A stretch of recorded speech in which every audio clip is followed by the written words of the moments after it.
अरे सुन ले मेरी रियल स्टोरी। क्लास में थे एक नोटी छोरी, मुझको हो गया उससे लब, कुछ पता न था ये हुआ था कब। मेरी नजरें उसको तारता था बट होंठ से ना उतारता था। FB पे किया उसे अनुरोध, उसने ना किया कोई विरोध। पहला मैसेज उसका था, उसने बोली हैप्पी न्यू ईयर, रिप्लाई मेरा सेम टू यू डियर। बढ़ने लगी फिर धीरे धीरे बात, चैटिंग होती थी आधी आधी रात। फिर मैंने कर दिया उसे प्रपोज, कहने लगी आई हैव BF, कैसे बनूं मैं तेरी GF। फिर कहती आई हेट लव सब, क्लोज करो ये सारे गपशप। मेरे तो कुछ समझ ना आया, लब में मैं ना कुछ ना पाया। टूट गए जब मेरे सपने, हो गया था मैं उदास। उसकी याद में रात दिन बन बैठा बेबो देवदास। फिर मैंने कहा उसे सुन मेरी रानी, करना ना एक्सपोज कहानी। मेरी तो वो एक न मानी, करती रही अपनी मनमानी। सखियों से कर दी कर, सबको हो गई इसकी फिक्र। मैंने कर लिया खुद कंट्रोल, वरना बना जाती वांटेड। और जय कृष्ण में थोड़ा देख लीजिएगा ब्राइटनेस वगैरह थोड़ा। क्या है ना कि मैं जानता हूं रंग मेरा काला है, फिर भी सांवला कहकर खुद को संभाला है। सही है। मैं जानता हूं कि रंग मेरा काला है, फिर भी सांवला कहकर खुद को संभाला है। और सुनो, वो जो तुम्हारे घर में पापा का लाडला है, अरे हाँ वही मेरा होने वाला साला है। और यहाँ पर कुछ लोग मुझे जानते हैं बहुत पहले से, मैं बेवफाओं का शायर हूँ, मतलब बेवफाई पर लिखता हूँ। और जय कृष्ण भैया को बहुत बहुत धन्यवाद व्यक्त करता हूँ, ओपन माइक का धन्यवाद। और मंजीत भैया के लिए मैं शब्दहीन हूँ, चूँकि इनका बहुत सारे वीडियोस वगैरह देखा हूँ, तो ठीक है क्या बोलूँ। एक्चुअली क्या है कि मैं पिछले 5 साल से इनको जान रहा हूँ। ये हमारे चौखट पर आते थे, वहीं से मुड़ जाते थे। फिर मैं आपको पहचानने लगा लॉकडाउन से, जब आपका एक वीडियो वायरल हुआ कि कोर कसर जो रही गले नौकरी की तैयारी, तो इसलिए आपकी चौखट पे गए नहीं, अंदर घुस पाए, अब मुझे मलाल है। और सबसे बड़ी बात जो अब तक इस महफिल में मैंने देखा, एकदम मैं आश्चर्यचकित हूं इनके स्माइल को देख के। एक शादीशुदा पुरुष को इतना खुश मैंने कभी नहीं देखा, इसलिए बोला कि मैं शब्दहीन हूं। Perfect observation. चलिए चलते हैं बेवफाओं की बस्ती में।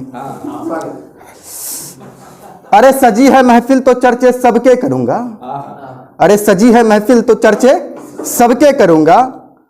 ये और बात है कि अभी हंस हंस के किस्से कहूंगा, फिर सारी रात आहें भरूंगा।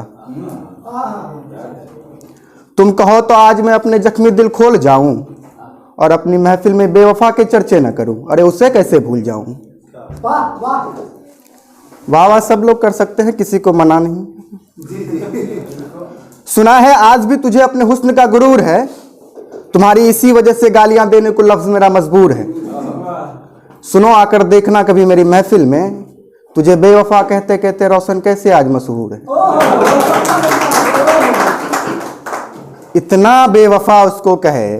फिर उसके बाद बोली एक बार की, वो पूछ रही थी कब तक मुझे यूं बेवफा कहकर देते रहोगे गालियां। वो पूछ रही थी कब तक यूं मुझे बेवफा कहकर देते रहोगे गालियां। हमने भी कह दिया जब तक लोग महफिलों में बजा रहे हैं तालियां। यह कि गलती से एक बार मैंने उसे चांद का टुकड़ा जन्नत का हूर कह दिया। गलती है भैया, कभी तारीफ मत कीजिएगा। गलती से एक बार मैंने उसे चांद का टुकड़ा जन्नत का हूर कह दिया, और उसे गुरूर हो गया। बेवजह कर गई बेवफाई, देने लगे गालियां। तब से सुना रहा हूं अपना दर्द महफिलों में, लोग बजाते हैं तालियां और मैं मशहूर हो गया। जैसा कि पिछले महफिल में आप लोगों को पता चल ही गया है कि एक्स मेरी डॉक्टर बनाई है, तो फिर बधाई हमको क्यों मिला पता नहीं। न जाने क्यों लोग मुझे उसके डॉक्टर बनने पर दे रहे बधाई हैं, जबकि उसकी कहीं और फिक्स हो गई सगाई है। हाँ वो किसी और की होने वाली लुगाई है। ये और बात है कि आज भी संभाल रखा है मैंने, जो उसकी खुशबू वाली मेरी रजाई है।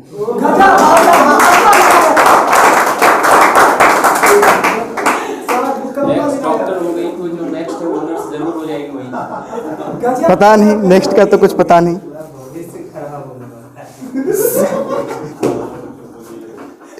खराब क्या होगा, जो भी होगा देखा जाएगा।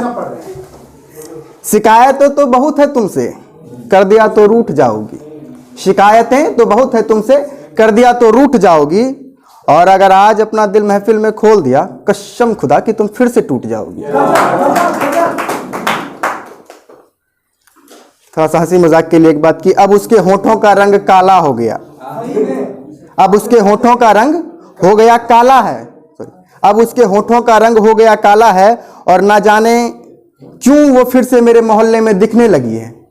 अब उसके होठों का रंग हो गया काला है, और ना जाने क्यों फिर से वो मेरे मोहल्ले में दिखने लगी है। यारो कोई बताओ, बाजारों में लिपस्टिक नहीं मिल रहा, या फिर से वो बीड़ी फूकने लगी है।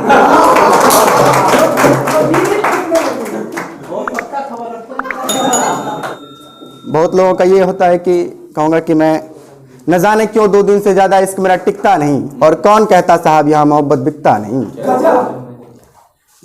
चलिए 4 लाइन में कहूँगा, कविता के रूप में कोशिश किया है लिखने का।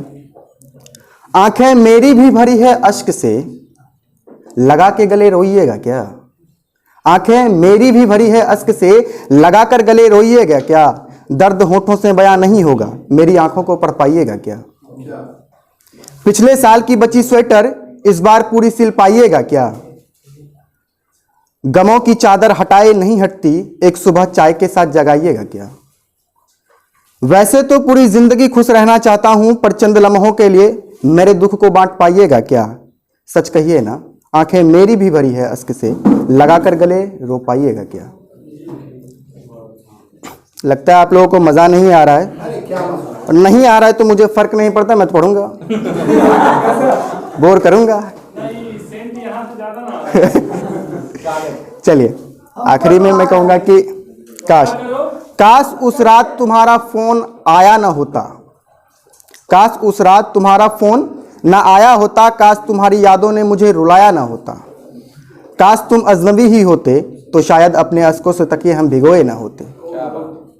अब तो जिंदगी गुजारनी है तेरे हिज्र में, काश कुछ शाम तुम्हारे साथ बिताए होते, तो शायद अपने अश्क से तकिए हम भिगोए ना होते।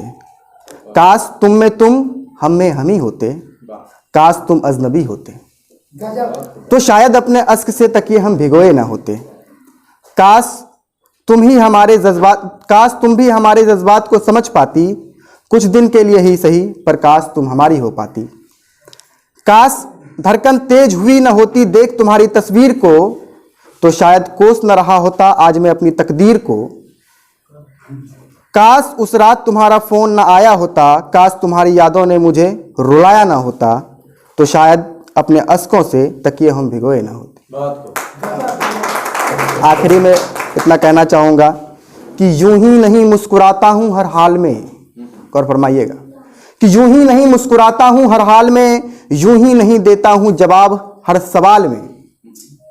खुद के मजार से आया हूँ दिए जलाकर, खुद के मजार से आया हूँ दिए जलाकर, तमन्ना है एक बार फिर शुरू करेंगे सब कुछ भुलाकर। क्या बात है।